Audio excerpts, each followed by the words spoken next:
అందరికీ నమస్కారం. ఈరోజు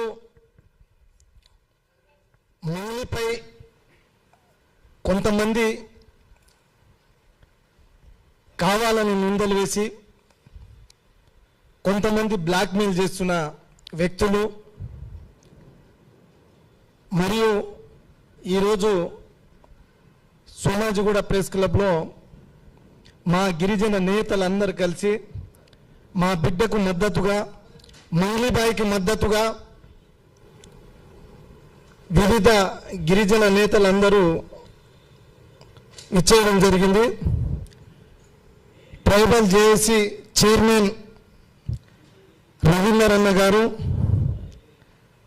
శివలాల్ బంజారా సంఘం సలహాదారులు వెంకటన్న గారు, ఉస్మానియా యూనివర్సిటీ అధ్యక్షులు తమ్ముడు సురేష్ నాయక్ గారు, అదేవిధంగా వరంగల్ ప్రాంతం నుంచి తెలంగాణ రాష్ట్ర ప్రాంతం నుంచి తెలంగాణ సైన్యం పార్టీ అధినేత రాష్ట్ర అధ్యక్షులు బానోత్ ప్రేమ్ నాయక్ గారు, అదేవిధంగా బంజారా ప్రజా సంఘం శంకర్ నాయక్ గారు, మరియు అదేవిధంగా గిరిజన మహిళా నాయకురాలు ఇందుబాయి గారు, అదేవిధంగా సునీతా నాయక్ గారు, సేవాలాల్ సేన రాష్ట్ర ఉపాధ్యక్షురాలు, మరియు సేవాలాల్ బంజారా సంఘం ప్రధాన కార్యదర్శి గణేష్ నాయక్ గారు, అందరికీ స్వాగతం. అదేవిధంగా ఇక్కడికి వచ్చేసిన మీడియా మిత్రులందరికీ ప్రత్యేకంగా ధన్యవాదములు. ముఖ్యంగా కొంతమంది మీడియా మిత్రులు అంటారు మంగ్లీబాయికి మద్దతు తగ్గిరా, మంగ్లీబాయి వెనుకల గిరిజన నేతలు ఎవరు లేరు అనేది ఈ 2 రోజుల నుంచి వార్తలు చూస్తూ ఉన్నాం. కానీ మంగ్లీబాయి వెనుకల, మంగ్లీబాయి సపోర్ట్గా, మంగ్లీబాయి మద్దతుగా ఇవన్నీ కాకుండా మంగ్లీబాయి ఎటువంటి ఆధారాలు లేకుండా మరి డీసీపీ గారు ఆమె ప్రమేయం లేదని చెప్పడం జరిగింది. మరి అటువంటి బిడ్డకి అన్యాయం జరిగితే గిరిజన బిడ్డలందరూ ఉంటారు, గిరిజన నేతలందరూ సపోర్ట్గా ఉంటారు, గిరిజన జాతి సపోర్ట్ ఉంది, గిరిజన నాయకులందరూ మంగ్లీ వెనుకల ఉన్నారు. న్యాయబద్ధంగా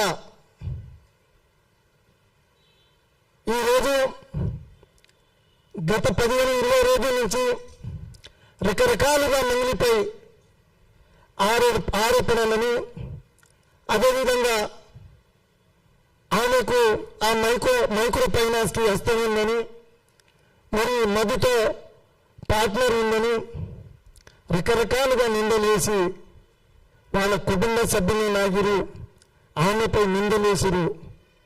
ఎప్పుడైనా న్యాయమే గెలుస్తుంది. న్యాయబద్ధంగా అధికారికంగా డీసీపీ సారే క్లీన్ చీట్ ఇచ్చేశారు. దాని తర్వాత కూడా మళ్ళీ ఏదో రకంగా మరి ఆమెపై మీడియా పేరు కోసం, కొంతమంది మీడియా పేరు కోసం మరి మీడియా ముందుకు వచ్చి వాళ్ళు ఏం మాట్లాడుతూ అనేది వాళ్ళకే అర్థం కావట్లే. ఈరోజు చూస్తూ ఉంటే మీడియా కూడా అదే విధంగా మరి బయటకు చూపిస్తుంది. ఈరోజు మీడియా సమాముఖంగా గత కొన్ని రోజుల క్రితం జరిగిన విషయం, నేను ఒక విషయం చెప్తా. మొన్న అక్కడి నుంచి స్టార్ట్ అయింది అది. నేను మొదట్లోనే ఇదే ప్రెస్ క్లబ్లో కొన్ని ఛానల్ పేరు, అంటే ఒక 2-3 ఛానల్ పేరు చెప్పిన. మరి ఈరోజు మళ్ళీ చెప్తున్నా. నేను ఆ రోజు చెప్పిన తర్వాత మరుసటి రోజుకే నాకు ఒక గిరిజన నేత నుండి మన తొలి వెలుగు ఛానల్ రఘు ఫోన్ చేయించి వారి యొక్క మీడియా స్టూడియో నుండి ఒక గిరిజన అబ్బాయితో కానీ గిరిజన నేతలతో కానీ నాకు ఫోన్ చేయించి బెదిరించడం జరిగింది. మళ్ళీ అక్కడి నుంచి మొదలైంది. ఆ రోజు నా దగ్గర ఎవిడెన్స్ ఉంది. మన తొలి వెలుగు రఘు ఛానల్ స్టూడియోకి సంపత్ మరియు అశోక్ రాథోడ్ వీళ్ళిద్దరు ఉండడం జరిగింది. 9:30 ఎగ్జాక్ట్లీ 9:30కు ఫోన్ చేయడం జరిగింది. బ్రదర్, మీరు రఘు ఛానల్ పేరు చెప్పడం కరెక్ట్ కాదు, మీరు రఘు పేరు చెప్పడం కరెక్ట్ కాదు, బాగుండదన్నారు. అరే నేను ఒక ఊరు వాడాను, వ్యక్తిగతంగా రఘుని నేను దూషించడానికి వాడాను, నా చుట్టాల, నా భావన, నా బామ్మర్దిన అనే ఊరు వాడాను. అదే వాళ్ళు రఘుతోటి మరి సంపత్ రాథోడ్, అశోక్ రాథోడ్ మరి ఆ రోజు ఏం చెప్పినో తెలియదు. వెంటనే అక్కడి నుంచి నీ మాట వినలేదు, మీరెంత భయపెట్టినా భయపడలేదు నీతిలో అన్నా. కానీ అశోక్ రాథోడ్, సంపత్ రాథోడ్ ఇద్దరు కలిసి ఎక్కడికి వెళ్ళారు?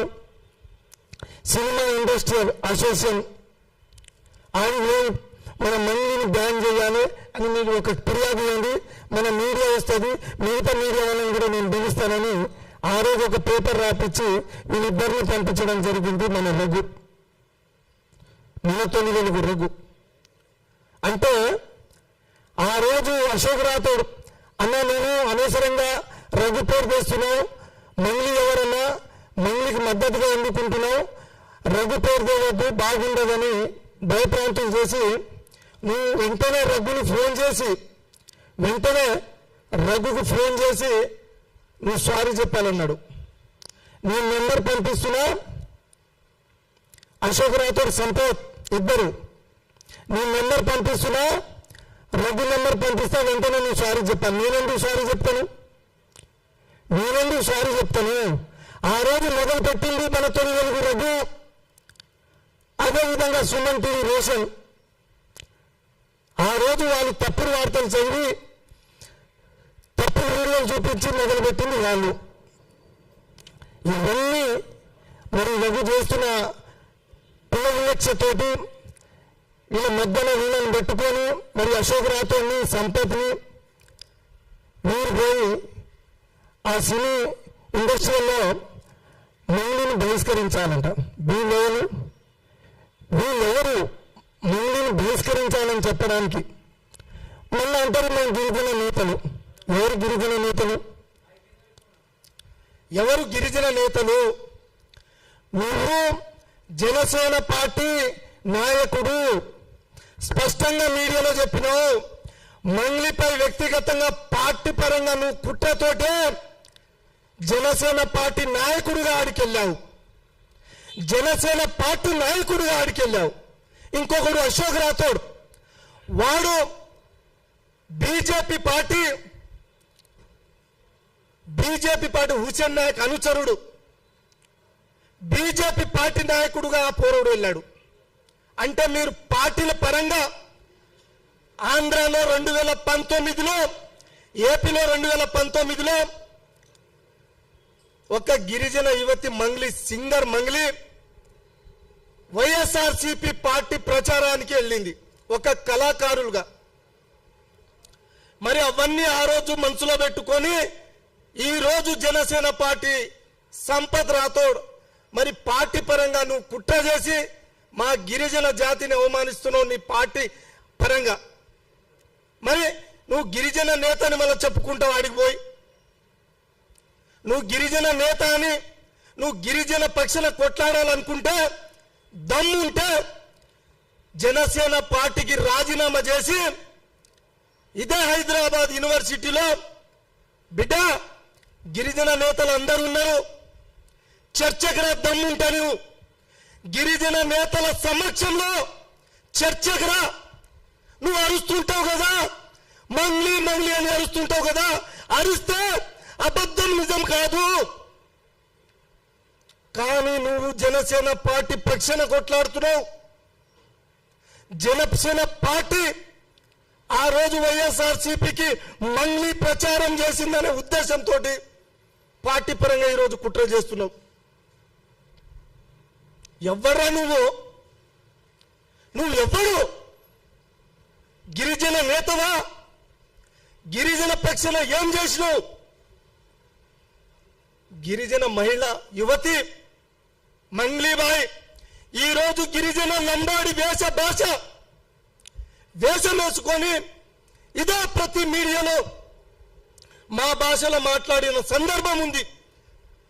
జాతీయ స్థాయి లెవెల్లో, నేషనల్ లెవెల్లో మా బంజారాలకు గౌరవం తెచ్చిన అమ్మాయి అనవసరంగా నువ్వు ఈరోజు కొంతమంది మీడియా వాళ్ళు అంటారు, మీడియా మిత్రులు మొన్నటి దాకా ఆ అమ్మాయిపై వేరే వాళ్ళు బురద చల్లిరు.